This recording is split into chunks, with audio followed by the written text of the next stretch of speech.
உங்களை நிறைய பேர் மெடிடேஷன் கிளாஸஸ் அட்டன் பண்ணியிருப்பீங்க. ஆனா மெடிடேஷன் கோச்சிங் அட்டன் பண்ணது உண்டா? தியானத்துக்கு கோச்சிங் கிளாஸா புதுசா இருக்கு அப்படின்னு யோசிச்சீங்கன்னா உங்களுக்கு தான் இந்த வீடியோ. எனக்கு சின்ன வயசுல இருந்தே தியானத்துல ரொம்ப அதிக ஈடுபாடு உண்டு. அதனால புத்தகங்கள்லாம் நிறைய தியானம் சம்பந்தப்பட்ட புத்தகங்கள்லாம் புத்தகங்கள் படிச்சு நான் வந்து தியானம் கத்துக்கிட்டு அதை பயிற்சி பண்ண ஆரம்பிச்சேன். தொடர்ந்து பயிற்சி பண்ணும்போது எனக்கு அதுல ஒரு முழுமையான ஒரு சாட்டிஸ்பாக்சன் இல்லை. ஏன்னா நம்ம சரியா தான் பண்றோமா, நம்ம பண்றதெல்லாம் வந்து கரெக்டா, நம்ம பண்ணக்கூடிய இந்த தியானங்கள் ஏதாவது தவறுகள் இருக்கா இல்லையா, ஏன்னா அப்போ அது கைட் பண்றதுக்கு யாரும் இல்லை. ஸோ நானே தான் ப்ராக்டிஸ் பண்றேன் அப்படின்றதுனால நான் சரியா தான் பண்றேனான்ற ஒரு சந்தேகம் இருந்தது. அதே சமயத்தில் பெருசா எந்த ஒரு மாற்றங்களும் எனக்கு தெரியல. தியானம் பண்ற மாதிரி தான் இருக்கு, ஆனால் டெய்லி உட்காந்து கண்ணை மூடிட்டு அதுக்கப்புறம் திருப்பி கண்ணு திறந்துட்டு எழுந்திரிச்சு போற மாதிரி தான் இருக்கே தவிர ஒரு தியானம் பண்ணணுன்ற ஒரு சாட்டிஸ்பாக்சன் இல்லை, ஒரு திருப்தி இல்லை. அதனால சரி, முறையா நம்ம இந்த தியானத்தை கத்துக்கலாம் அப்படின்ட்டு அதுக்கப்புறமா ஒரு பயிற்சி வகுப்புல போய் சேர்ந்தேன் நான். ஸோ அந்த வகுப்புல சேர்ந்து நான் முறையா கத்துக்கிட்டு அதுக்கப்புறமா பயிற்சி பண்ணும்போது நிறைய மாற்றங்கள் இருந்துச்சு. நான் தியானம் கத்துக் கொடுக்க ஆரம்பிச்சு 25 வருஷங்களுக்கு மேல ஆச்சு. இந்த 25 வருஷங்கள்ல நான் நிறைய பேரை பார்த்திருக்கேன், நிறைய விதமான தியானங்கள் கத்துக்கிட்டு நிறைய தியானம் பண்றவங்களோட இன்ட்ராக்ட் பண்ணக்கூடிய அனுபவங்கள் ஏற்படுச்சு. ரொம்ப உயர்நிலை தியானங்கள் பண்ணக்கூடிய ரொம்ப சில அட்வான்ஸ்ட் பீப்புளோட பேசுறதுக்கு, அவங்களுடைய தியான அனுபவத்தை கேட்கறதுக்கும் எனக்கு நல்ல வாய்ப்புகள் கிடைச்சது.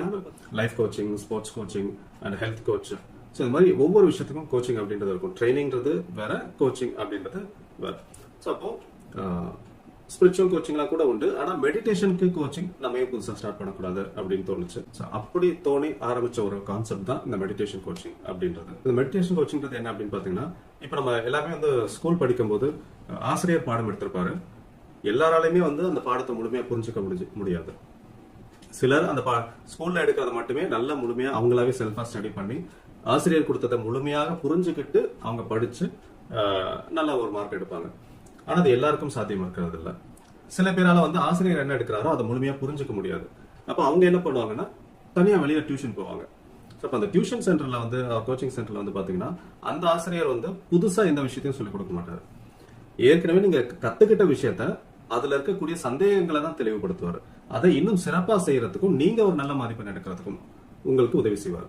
மெடிடேஷன் கோச்சிங்ல அதே ப்ராசஸ் தான் இருக்கு. இது வந்து டோட்டலா வந்து பாத்தீங்கன்னா ஒரு 1-on-1 கோச்சிங் தான். அந்த கோச்சிங்ல வந்து உங்ககிட்ட நான் நிறைய விஷயங்கள் நான் கேட்பேன். நீங்க இந்த தியானம் என்ன மாதிரியான தியானம் பண்றீங்க, எத்தனை வருஷமா பண்ணிட்டு இருக்கீங்க, அதுல என்ன மாதிரியான அனுபவங்கள் ஏற்பட்டுச்சு, இந்த தியானத்துல உங்களுக்கு ஸ்பெசிபிக்கா என்ன நீட் இருக்கு, எதை நோக்கி நீங்க போயிட்டு இருக்கீங்க, அந்த மாதிரி ஒரு சில கேள்விகளுக்கு அப்புறமா இந்த தியானத்துல உங்களுக்கு இருக்கக்கூடிய சந்தேகங்கள் எல்லாத்தையும் தெளிவுபடுத்தி இந்த தியானத்தை நீங்க இன்னும் சிறப்பா எப்படி செய்யறது, இல்ல நீங்க தியானத்துல ஏதாவது தவறுகள் பண்ணிட்டு இருக்கீங்களா அப்படின்றத உங்களுக்கு பாயிண்ட் அவுட் பண்ணி அதுல கரெக்ஷன்ஸ் எல்லாம் பண்ணி கொடுப்பேன். ஸோ ப்ராப்பரா ஒரு மெடிடேஷன்றது எப்படி செய்யணும் அப்படின்றத ஒரு ஸ்ட்ரக்சர் உங்களுக்கு போட்டு கொடுத்துருவேன்.